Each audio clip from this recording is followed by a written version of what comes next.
Today we are joined with Alokika. Alokika is a very well-known psychotherapist. She's also worked with a lot of corporate clients and some of the very well-known MNCs. And she obviously has a lot of experience in this field. And I have known her personally, so I can vouch for all the gems that she's going to, share shortly. And I think the last time Alokika was here, we spoke about uncertainty due to stress. And that was also something that did really, really well. So we want to continue. So today's topic, and just give a brief introduction before we dive in. So today's topic is on mindset shifts.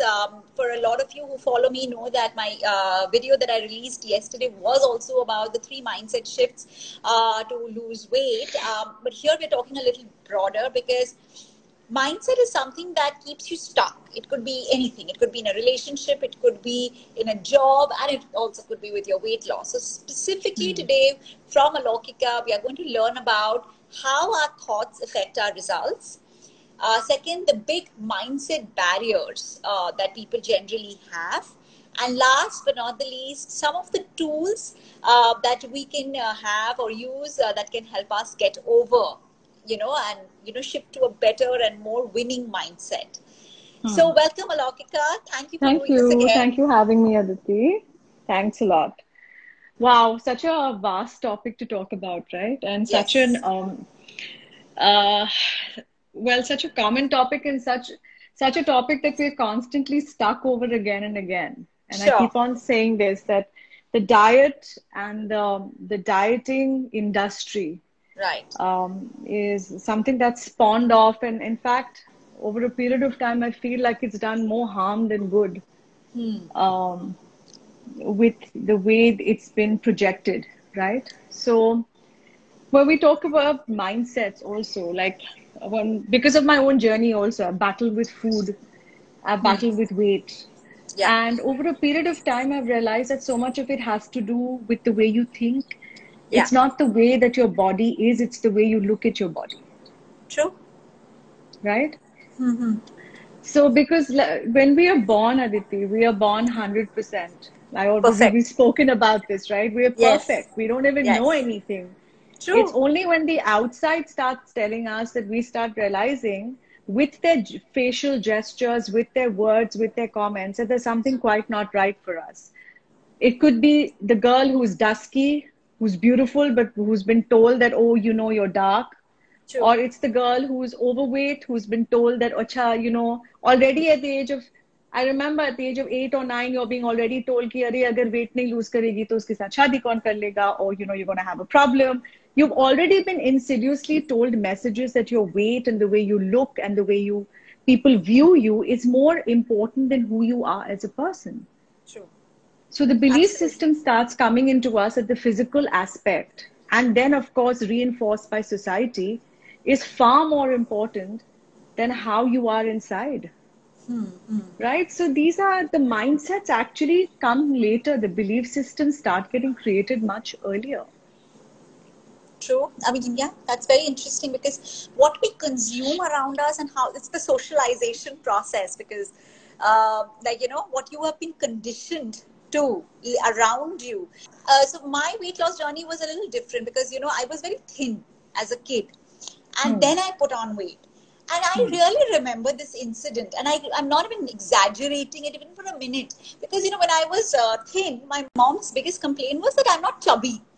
Because it was not reflection. I think she took it personally that her daughter is so skinny that she's not. Hatti gachi honi chahiye, as they say, hatti gachi family se honi chahiye. Oh my God. The whole thing was the chubby cheeks, because that is the thing. When we see pamper ads, we see the Huggies ads, you have these really nice cheeks in a girl. And also prosperity.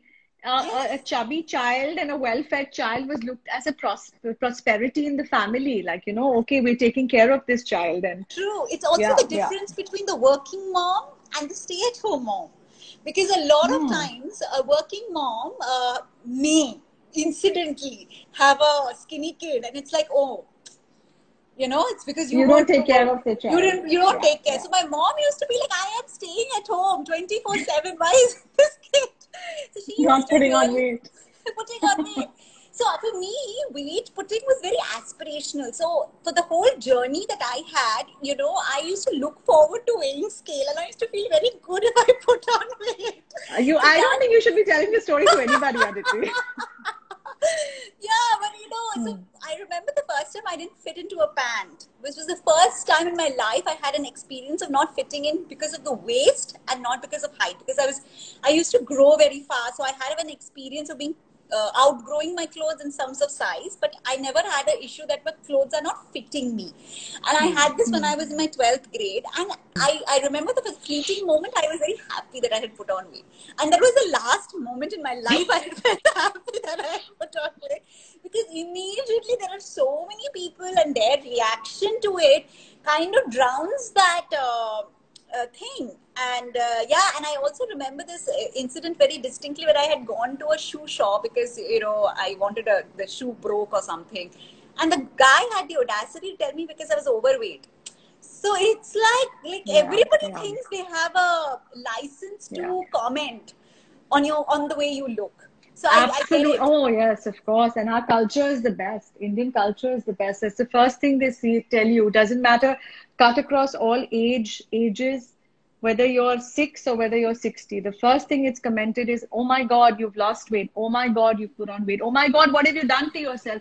Are you okay? And I'm just like, how insensitive can people be, And it's really sad at the way the weight is a measurement of the way you are being judged or being looked at.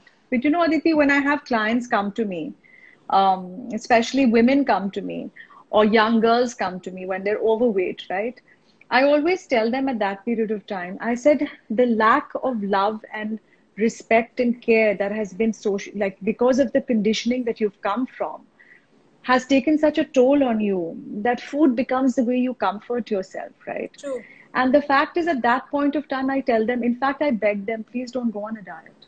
Because what you're doing is again putting your body through deprivation.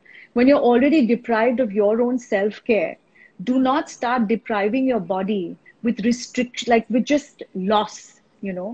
Go at it very gradually. And I wish the diet culture, as per se, would say that is when this person comes to you, of course, they should be eating right and they should be eating whole.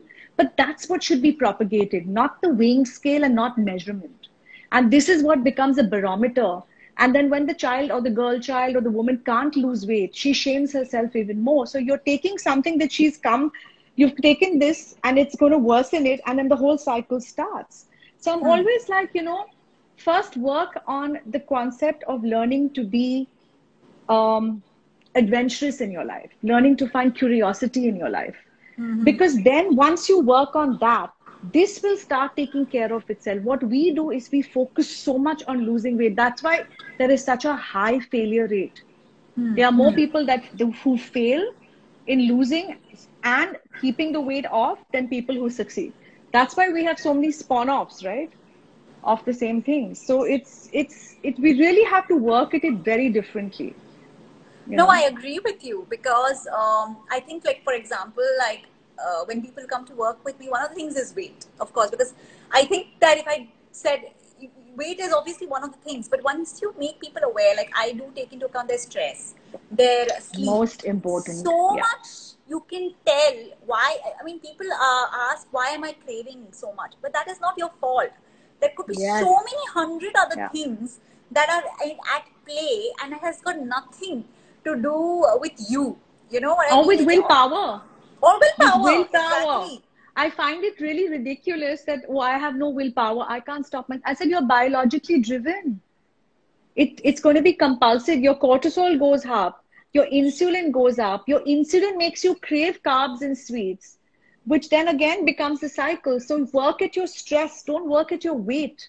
I always tell the clients, work at your stress, What people also don't realize is how much certain type of food and workout regime can also add to the stress rather Yes. than Yeah. drop it, delete it. So these Yeah. are all working in tandem. A lot of people who work with me initially, their biggest suspect is that I'm eating way more, and you're not telling me to work out that much as I have Yeah. been conditioned to. So it's like, you know, and I was going to talk about this big mindset barriers. Like one of the biggest conversation I have with, you know, when people are inquiring is like, I am doing everything. I'm working really hard. And I think that that is a bigger problem where we think that being working hard or something being a punishment is something that will bring a reward. But if you think of most of the things in life, it's actually working smart or having a smarter strategy that works. Like think about like an exam like CAT or GRE, GMAT. It's not about just working hard, but you have to analyze the way you're, you know, appearing for the exam. You have to strategize the paper, and that always works. But I do see that feeling that I need to be, it needs to be punishment. Matlab, subah utke I have to eat something that burns my throat. Then I have done something. But what a dysfunctional relationship with food, right? We've categorized food into good food and bad food. The question is, if you realize that no food is off limits, if you actually start believing that, you will realize, see, suppose tomorrow I have to go on a diet. What have I done 2 days before? I've gone on a binge. Correct. Right? I've Very eaten true. everything on the side because I'm like, oh my God, what am I telling my body? See, the cues I'm giving my body is deprivation. Eat, eat, eat, eat, eat. Because now for the next 5 weeks, you're not going to get anything. And the thing is that if you tell your body that there's no food that's off limits, the body Right. actually doesn't crave for it that much. I think that's So, also that whole thing about again that where we feel like again it needs to be so tough, or you know, it needs to be that kind of a. If I tell you that you're going to eat everything, also you're going to be suspicious. You're which is going. what we've made, which is what we made the relationship with food so dysfunctional, right? If you remember children, Aditi, they eat when they want, they eat as much as they want, and they leave it when they don't want. Absolutely. They are the epitome of mindful eating, our children. They will suck at their mother's breast as much as they want, and then they leave it. They will eat as much as they want because they're mindful. They come from there. What have we done to ourselves? Right? We have taken food and made it good food, bad food. This is not, don't touch this, don't have that. Don't, the whole day you're getting bombarded within yourself, True. and you go, you start having this crazy kind of, then these cravings come in. If you start telling the body and if you start tuning into the body, you will realize where mindfulness comes from, you know. This is very interesting you say this, because one of the things I teach is hunger cues, to understand satiation rather than understanding how to control craving or restriction. Of course, we all Yeah. know that there is one fundamental that helps you lose weight. That is, you eat less and you burn more. This is like the broader fundamental. But why does someone has to eat less by stopping oneself from eating rather than saying I'm full? They're two. Hmm. They're the same thing, saying that Abbas, I'm done. I'm actually satisfied. I don't feel like eating anymore. Vis-a-vis saying that, oh, I don't want to eat. I cannot eat. I should not eat. So these are Hmm. the mindsets which are actually at play, which makes. And one of the things I tell them when I'm teaching them is like, you remember when you were a child, or you see you when you had a child, the kid wasn't eating every time. The kid will Yeah. just stop eating after a point.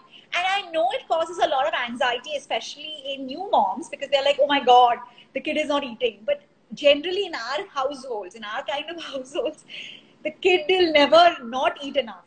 You know, it's just that they But know have you seen where to say. kids at birthday parties?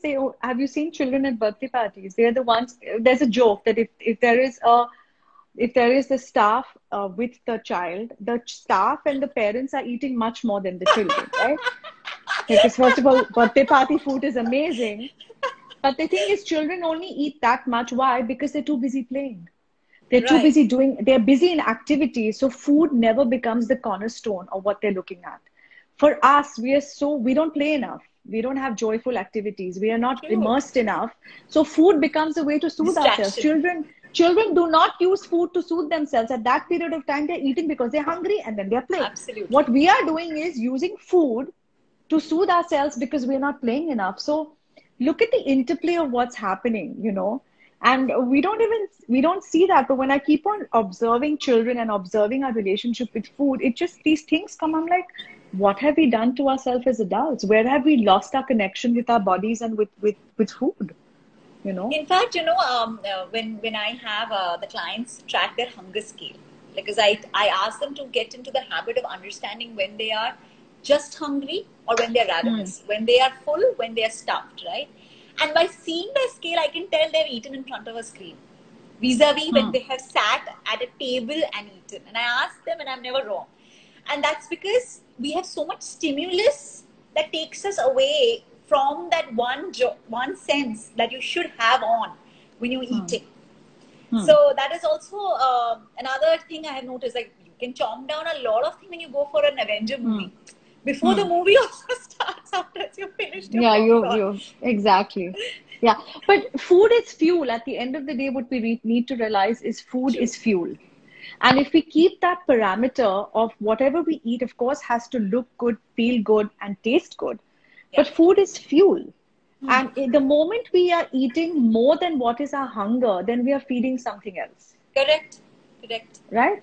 So the moment I'm using food because I'm watching TV, the moment I'm bored, the moment I'm using it to soothe my emotional hunger, then the psychological aspects of it are completely different. I'm not feeding to feed my hunger. I'm feeding it then something. Because stomach is so much, yeah. We need so much. We eat so much. That's why modernization has actually screwed the way we look at food and the way we relate with food. It's really the moment we started sitting and the moment we started getting food manufactured for us, we lost contact with ourselves. The moment we were tilling the land, the moment we were cooking our food, and the moment we were active, we were still in touch with our bodies continuously and still in touch with hunger. We lost the contact the moment modernization came into our lives. That's true. That's true. So one of the things that it's a bit of a combination of how our thoughts affect, because I do meet a lot of people who say I am in my 40s or would say things like my metabolism is slow. And though all of this might be true, but I think the interpretation may not be so. It's a fact. You being your age is a fact. And your metabolism, I don't know how people know whether their metabolism is working or not. But the interpretation is that maybe because of this I am not able to lose weight, or maybe because of this I'm not able to achieve something. How does these thoughts, because I know we have worked together and you're very you note down the shoulds and the musts also in the conversations, because we label ourselves. We are always labeling ourselves. And far more harshly, if I may say so, than we label anyone else. We can see the other person working hard or trying hard, but we don't see ourselves doing it. So I just wanted to understand what is your perspective, and if you can elaborate for the people joining in, how does our thoughts affect our results? So can I tell you that nothing of this matters? Not your metabolism, not your age, and not your genes. I agree. Okay? None of that matters at the end of the day. It might play a little bit into it, but the fact is that it is not all of it. Now, our self-limiting beliefs are the body. See, the body is an intelligent system. It's like a computer. You feed it, it will react. The moment you tell it, I can't.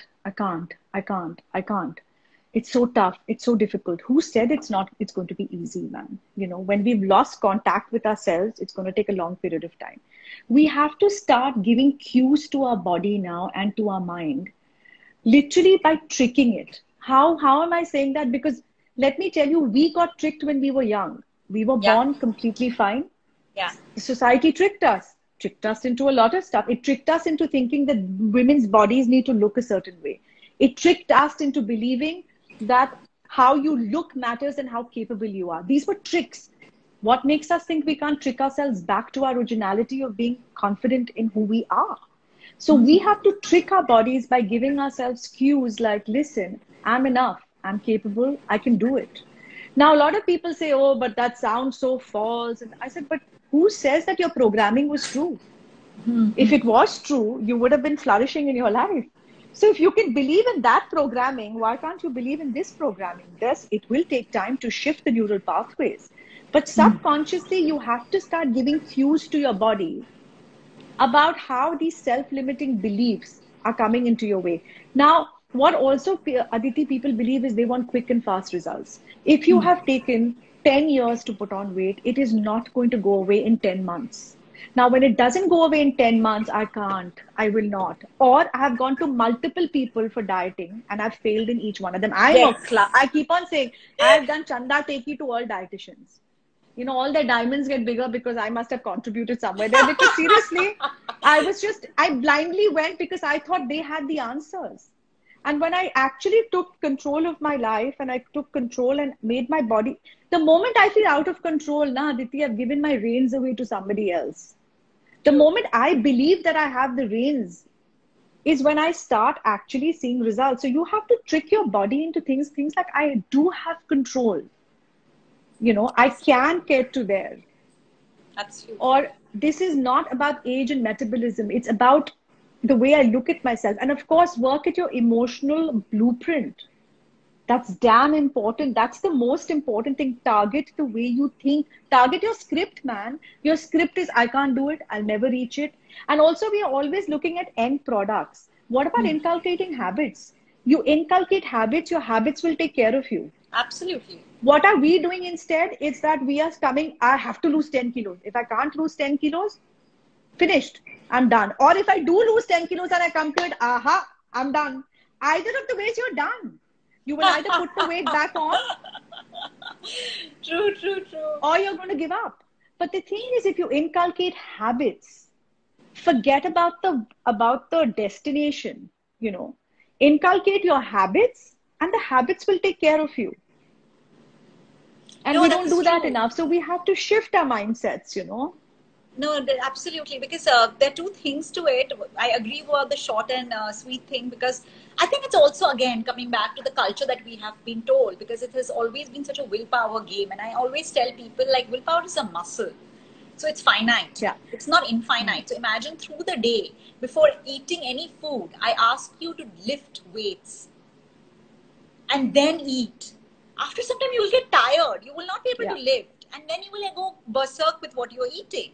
But if it's a habit, it should be so autoimmune that, yeah, I know there is samosa. I don't feel like it. And or I choose. I choose. I am empowered. The constant thing is, I choose to want to have it. And you know what? If I can't have it today, I'll have it tomorrow. I'll have it tomorrow. I can't have it. I can't have it. And pounce. I can have it. I'll have it tomorrow. It's so true. We feel that the food is also finite. Like, kal nahi milega, parso nahi milega, chocolate nahi milega. But they say that it's also our evolution. Like, the evolutionary thinking has not gone. Like, in the olden days when food was actually, finite. But today, like you mentioned, because of the modernization and industrialization, food is infinite. Have you seen the size of our potatoes? They keep getting bigger. Absolutely. No longer even that size they used to be. So that is one thing I really, I thought it was a very good point you made. Also, another thing that people... I think the words that we use, and that is one of the things that's very tough for me to condition, is there will be no cheat days. Because again, what is cheat? Like, do you have a cheat spouse for the weekend? I know this is the worst example. My husband hates this example. There might be a lot of people who might say, yes, we want. So we better be careful about offering that. But again, like the whole thing, the moment you have said this, and whatever you've eaten, maybe they're fine, they're good food, you automatically label them as bad. And also, just to elaborate on this point of what we keep saying to ourselves, so I used to have this habit of saying I am tired instead of saying I am fed up. So I'm stuck in traffic, I've got a bad meeting or whatever, I'm like, I'm so tired of this traffic, I am so tired of this work or whatever. And I was pointed out, I think you only pointed out, saying that, are you tired or are you fed up? It's a very small thing. It sounds on the surface like this, like the most, we are just playing with semantics. But the moment I used to say I am tired, I felt it. The moment I said I am fed up, I stopped feeling anything physiologically. And I think those are the important things that also I feel plays equally the same role, that I have a poor metabolism, No, my last strategy did not really work. I will figure out. I don't want to go on a diet. I want to gain a lifestyle. When we stop using words like, I don't want to go on a diet. The moment you say diet, the body has gone into deprivation with the cue. Listen, Aditi, if we sit here and I tell you, Aditi, come on, let's think about this juicy piece of cake or this juicy piece of steak, and you'll realize the saliva is already moving. Yeah. Our body is already reacting to our thoughts and our cues. The moment I say diet, my body is going into, oh shit, deprivation, which is again, you're saying evolutionary. Part of it is, I'm not going to get food to eat. The body is going to say, cow, right? Mm-hmm. And then the thing is that we have to realize we have to gain a lifestyle. We don't have to diet. Diet is about loss. When moment we say, oh, I'd like to gain a lifestyle and maybe I'll have to restrict some food. Correct. Don't we restrict ourselves during the day? Do we go to office and start screaming and shouting at our bosses no matter how much we want to? We restrict ourselves, right?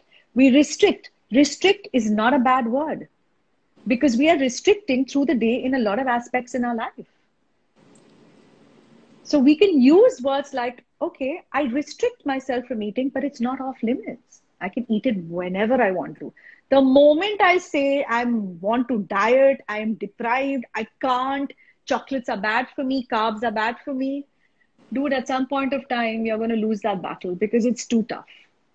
Yeah, I like the point you made on the restriction, because one of the things that I mentioned in the YouTube video this time was that also look at what you can eat. There could be that one thing that you've been asked to avoid. You've been asked to restrict yourself, that one thing. We focus all the attention on that one thing. Yeah. Nobody has told, I mean, mostly, they don't have vegetables, don't have, fruits. Generally, no good diet will tell you that. But the whole point is that at least focus that I can eat apples, instead of thinking that one small thing that you have been told not to eat. I mean, this is something not just about a diet. I have noticed this about, say, a person is diabetic or have some restriction which is coming because of health perspective, that you have to limit yourself from a particular food. Don't just keep thinking about that, because that again creates the same deprivation. So now we'll move on to the third thing where could you tell us it's one tool or one or more tool that a person can implement to shift their mindset? So one thing, Aditi, I always say, and this is again, I relate it to myself, is whenever I feel like reaching towards food for anything, I always look, and this I'm talking about as a pattern, not a day, not an off day, or is where is the lack of adventure and curiosity in my life? What is happening in my life that food is filling it in? What is it that I'm not being able to feel that I'm using food as a tool? So part of it is to really look at that. What's happening is that why am I using food except for fuel, right? And we don't put petrol in our bodies 5 times in the day. We are meant to put petrol in our body maybe 2 to 3 times in a day. That's about it. The rest of the day is busy with our life, with living life, looking at nature, doing our hobbies, going to work, playing. When we are not in that fame, what do you think is going to cut up the fuel? We want more fuel because actually we are more fatigued because we are not being able to live life as humans are meant to live life. So if that makes sense, a part of it is to be able to examine where your emotional health is. Absolutely. Okay. And to always come back to that, because the moment I have to go towards there, that means that something is not going right here. Sure. What is my emotional plate looking like? Am I being able to, instead of looking at your plate of food, look at your emotional plate of food, emotional plate of thoughts. We are constantly focusing on, अरे तुम खाने के लिए जा रही हो, तुम ये मत खाओ. I'm like, जाने दो, खाने दो यार, उसको क्या होगा? तुम अपना emotional plate देखो अपने thoughts का. You focus on that, this will become the byproduct of it. Then we are not paying attention so much. What we do is we pay attention to the food, make that bigger, and we lose the battle because we're not focusing on the way we're thinking and feeling. So look at your emotional plate of thoughts. Do not look at your plate of food. See where your fats and your carbs and all of that is coming in the emotional plate. Are you being able to divide your life into healthy zones?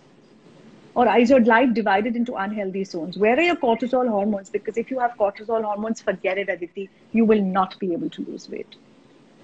Or if you do, you will, in the process, you will hate it. There is no way you can have excessive cortisol and you can either keep the weight, lose it well, or be in a good state of mind. So look at your cortisols, look at your emotional plate. The food will be a byproduct of it. No, absolutely agree. So as you know, and for those of you who don't, the process that I use to help people lose weight is called NEAR, which is nutrition, emotion, activity, and rest. And emotion plays a really important role. Whenever people say about cravings, I said that why don't you look at your Swiggy orders and look at your calendar. When the days you have felt the craving or had this whole tub of ice cream that you think you shouldn't have had, let's evaluate what happened the whole day. It's not the food or the craving or the body is actually talking something. It's communicating something to us, right? About what has happened. Great. What about affirmation? Do you think affirmations work, or is a tool that helps? And how does it work? Very important. Because like I said, the brain does not know the difference between reality and imagination. I can be sitting here and thinking of a piece of cake and salivating, or I can be eating the piece of cake and salivating. So we can trick our brains into anything that we wanted to do if we realize the power of it. For so many years, we fed it negativity.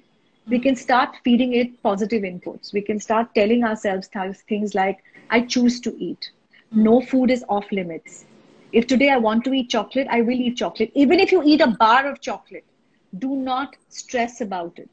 It's over and done with. Get on the next day, right? Stop shitting on yourself. Stop saying things to yourself and start tricking the body into believing that food is always available to you in abundance. You choose whether you want to eat it or not, right?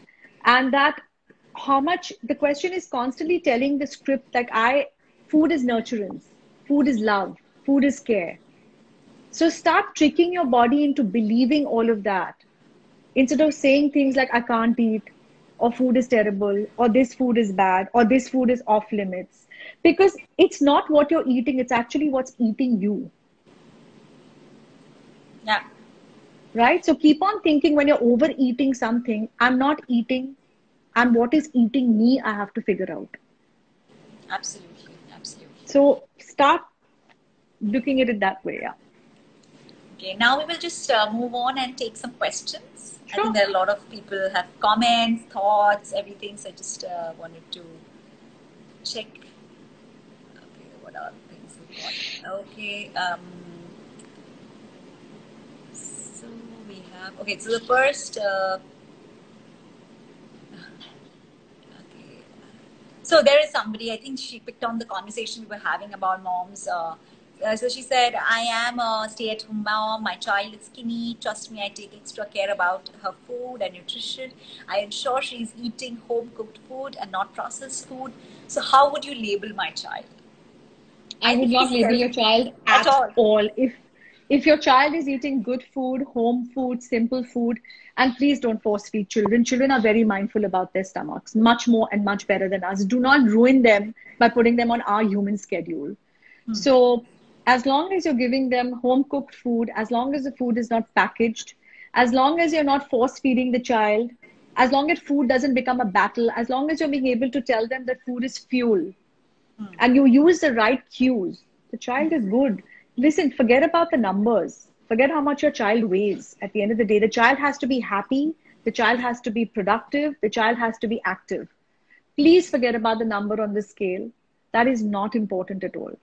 And children are very mindful about their food. Please, as long as they stay off, listen, they all are going to eat some amount of junk. It's okay. As long as the rest of the food is taken care of, you don't have to worry, really. The worry is the problem. Yeah. Somebody asked about cheat days. I think we kind of spoke. We call them treat days now. We don't call them cheat days. Exactly. If no food is off limit, please, there are no cheat days. If you want to eat a little of something, go ahead and eat a little of something. Stop, because what's going to happen is the weekend's going to build up, and then that's when the binges happen. Yeah. Right? I actually say this. If you're living for the weekends to eat, there is something really wrong with your weekdays. You need to fix your Monday to Friday. You should look forward to them as well. But like I say, if you think that you're being pulled towards the food constantly, then I would say, okay, then look at, like I said, the emotional landscape, what's happening in your day. I agree. But yes, if it happens like, oh, I want to have a piece of chocolate, I want to have some cake, go ahead. But if it becomes a constant way for you to cope and change your emotional state, then yes, there's something happening in your emotional landscape that you need to look into. The other question is from Priyanka. She's asking, do daily self-affirmations help? 100%. You start with things like even loving your body. Look and understand one thing. Our body is, instead of telling our body to look thin, think about looking at the body as being capable. Look at how your body has supported you. Look at how the body has taken care of you. And what have we done to the body? We've actually abused our body by saying awful things to it. Women say things like, my arms are too fat, my breasts are like that, my bums are too big, my hips are like that, I have thunder thighs. We're constantly telling, what are we doing? And let me tell you, if mothers, you do that, the daughters are going to pick that up too, whether you like it or not. My daughter points that out to me. She's like, Mom, when you say this, it's actually, you're teaching me some ways not to love my body or to be critical of it. So please, the body is meant to be supportive of you. It works for you. When we walk into nature, Aditi, trees are of all different sizes. We don't say, "Arey, ye tree mota hai aur ye tree patla hai." The trees are trees, their trunks are different. If all were uniform, how boring and how unidimensional life would be. When we walk into nature and we see trees all over, they all have different sizes, and I think all of them are beautiful. Why don't we do that for human beings also? True. Each one of our trunks are made differently. Our branches are different. We bear different fruits. But now nobody says that uska fruit kharab hai, is tree ka aur iska. Each fruit is uniquely appreciated. So we don't do that. We want all of them to look at one tree and say, ye tree acha hai. True. So really, it's such a disservice that we're doing. This is a comment, diet is about loss. We can let go of that. Another person is like, I have a male friend who from last 1 month doesn't feel like eating. He says his eating habits have become poor. So what do you suggest to him? Listen, the eating habits can become poor for a lot of reasons. I mean, is he going through some kind of emotional upheaval? Because in sort of emotional turmoil, depression and anxiety, food, people lose their appetite. So I think it's best if he really goes to somebody and talks to somebody professionally. Very difficult to judge whether his eating habits have become poor for what reason. So it's best to always get that checked out. Yeah. Absolutely. Okay then, so that was it. Alaukika, thank you so much for doing this. Thank you for having me, Aditi. Sorry for the timing issue. No, that's okay. That's okay. Thank you so much. It's always so insightful. This time this will be saved. So for everyone. Hopefully people will be able to watch it. Okay, yes, great. Yes. Okay, thank you so much for doing this. All right. Bye. Take care.